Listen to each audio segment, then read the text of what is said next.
Assalamualaikum warahmatullahi wabarakatuh. Perkenalkan, nama saya Zainal Setiawan, kelas 11 TKR 3.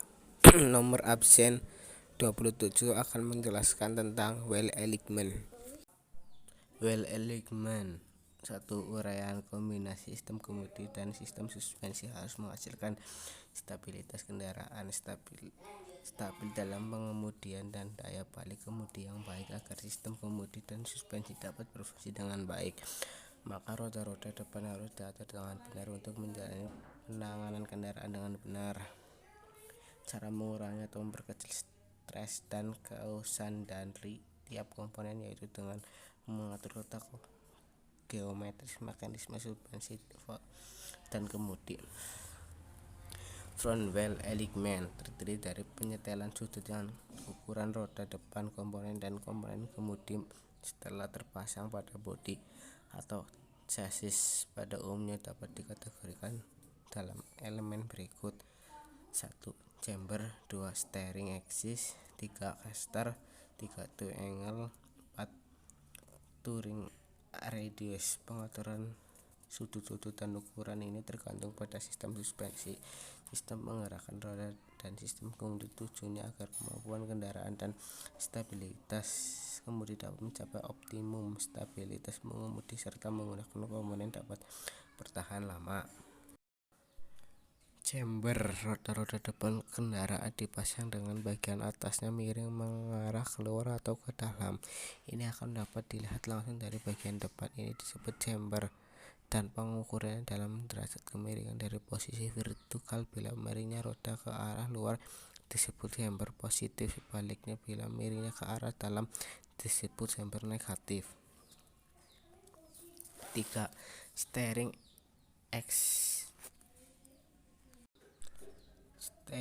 axis inclined, dan sumbu tempat roda berputar belok ke kiri atau ke kanan disebut steering axis. Sumbu ini digambarkan sebagai garis imajinasi antara bagian atas dari shock absorber support bearing dengan lower suspensi ball joint. Garis miring ke dalam dapat dibayangkan dari bagian depan kendaraan, bisa disebut kemiringan sumbu kemudi steering axis inclination atau sudut kingpin. Jarak T yaitu jarak dari titik potong garis tengah pandangan jalan ke titik potong steering axis dengan jalan disebut offset. Offset yang lebih kecil akan membuat kemudi menjadi lebih ringan dan kejutan akibat pengereman dan kecepatan berkurang.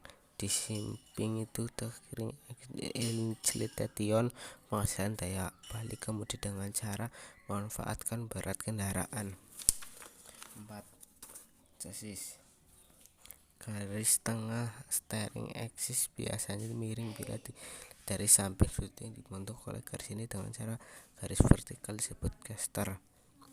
Bila miringnya steering axis ke arah belakang disebut caster positif, baliknya kemiringan ke arah depan disebut caster negatif. Pada umumnya caster positif yang dipakai karena menghasilkan kestabilan kendaraan saat berjalan turun dan daya balik kemudi setelah membelok. Jarak dari titik potong garis tengah steering axis dengan jalan ke titik pusat singgung dengan jalan disebut trail. Caster positif yang besar menyebabkan trail besar akan tetapi kemudian cenderung menjadi lebih berat. Toe angle, bila bagian depan roda lebih kecil ke arah dalam daripada bagian belakang roda dilihat dari atas, ini disebut toe angle. Sebaliknya susunan yang berlawan disebut toe out. Toe in dan toe out dinyatakan dalam satuan jarak B dan A.